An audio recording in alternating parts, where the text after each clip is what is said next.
Good day. Today we are going to look at some problems from chapter 22 on Gauss's law. So let's pull that up.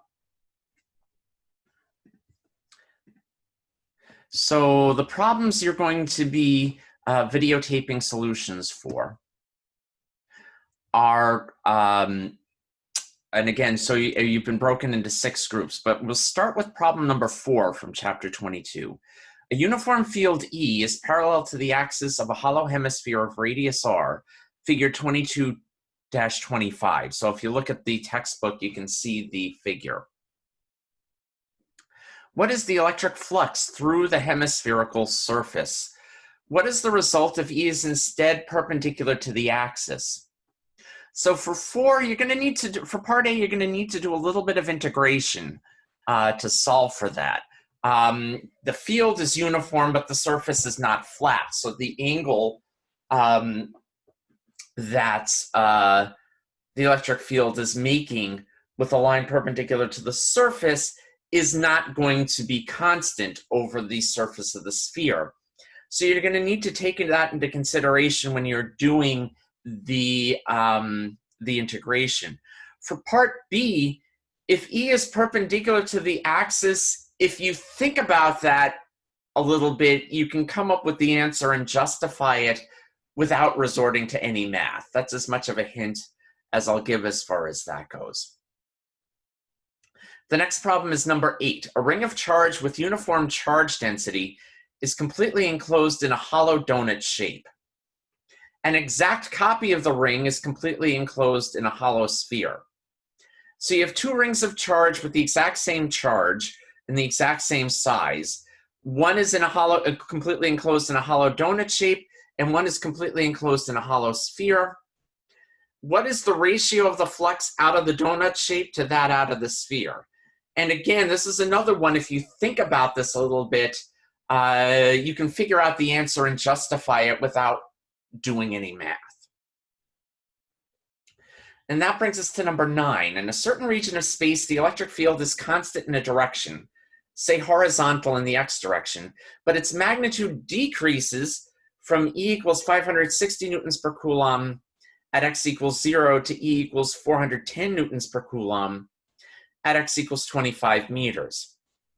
Determine the charge within a cubical box of side L is equal to 25 meters when the box is oriented so that 4 of its sides are parallel to the field lines. So that means 2 of the sides are going to be perpendicular to the field lines. So the net flux, and so it's going to be negative where the electric field enters the cube and positive where it leaves the cube. And so the net flux, and that's going to equal E times the area of a face of the cube, is equal to the total in charge, the total enclosed charge divided by epsilon naught. So you have enough information to solve this particular problem. Then we move on to number 20. A flat square sheet of thin aluminum foil, 25 centimeters on a side, carries a uniformly distributed 275 nanocoulomb charge. What approximately is the electric field A, 1.0 centimeters above the center of the sheet, and B, 15 meters above the center of the sheet? You're going to have to do a little bit of thinking on this one. So you have a flat square sheet, 25 centimeters on a side. You're going to need approximate answers for A and B. I mean, you can do the integral, but it's actually a very difficult integral.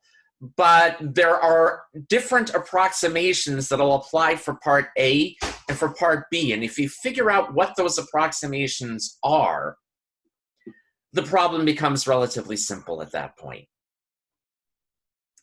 Then we move on to number 24. 2 large flat metal plates are separated by a distance that is very small compared to their height and width. The conductors are given equal and opposite uniform surface charge densities plus minus sigma. Ignore the edge effects and use Gauss's law to show that for points on the edges, the electric field between the plates is E is equal to sigma over epsilon naught, or at least the magnitude of the electric field. And that becomes important when we're talking about parallel plate capacitors. in chapter 24. So this application is important. And B, that outside the plates on either side of the field is 0. How would your results be altered if the two plates were non-conductors? So assume everything else is the same, and would that change your results is what, and if it would change your results, how would it change your results?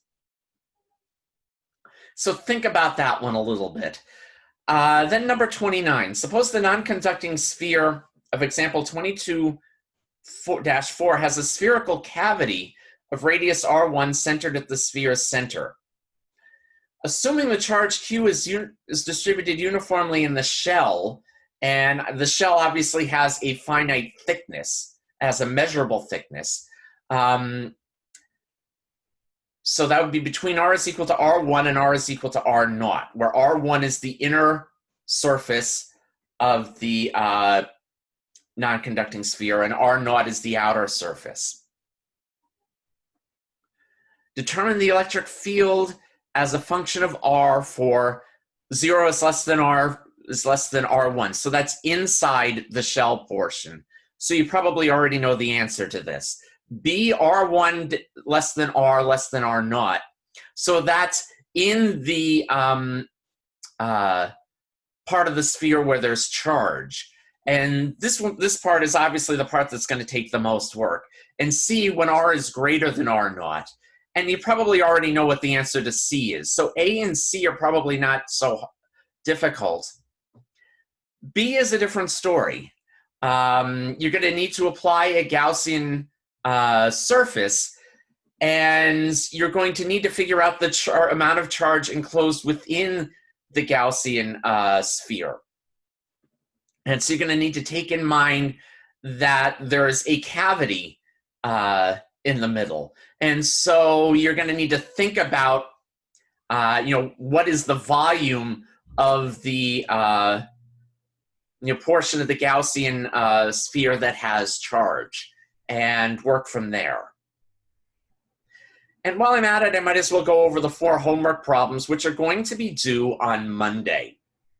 So a cube of side L is placed in a uniform field E0 with edges parallel to the field lines. What is the net flux through the cube? And there are a couple of ways of doing this. You can use Gauss's law to figure this out. But otherwise, it's just the uniform electric field. So the electric field is not changing. So what is the net flux through the cube? What is the flux through each of the 6 faces? And 4 of them should be obvious, and the other 2 shouldn't take that much work. Number 7, figure 2227, 2 objects, O1 and O2, have charges plus 1.0 microcoulombs and minus 2.0 microcoulombs, respectively, and a third object, O3, is electrically neutral. What is the electric flux through the surface? That's a typo. A1 that encloses all 3 objects.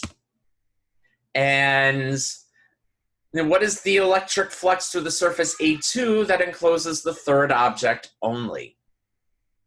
And again, that's if you understand Gauss's law, this isn't a difficult problem to solve. That brings us to number 21. A spherical cavity of radius 4.50 centimeters is at the center of a metal sphere of radius 18.0 centimeters.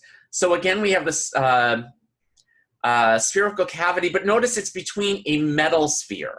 And metal is a conductor, which means that the charges will accumulate on the surfaces of the sphere.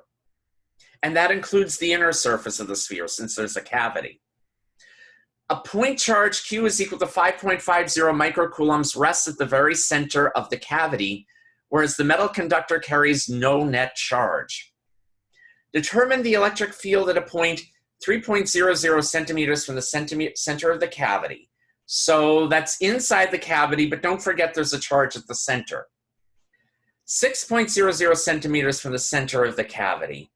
And so that's within the metal sphere. So again, a metal sphere is a conductor. What's the electric field inside a conductor? And then C, 30.0 centimeters from the center. And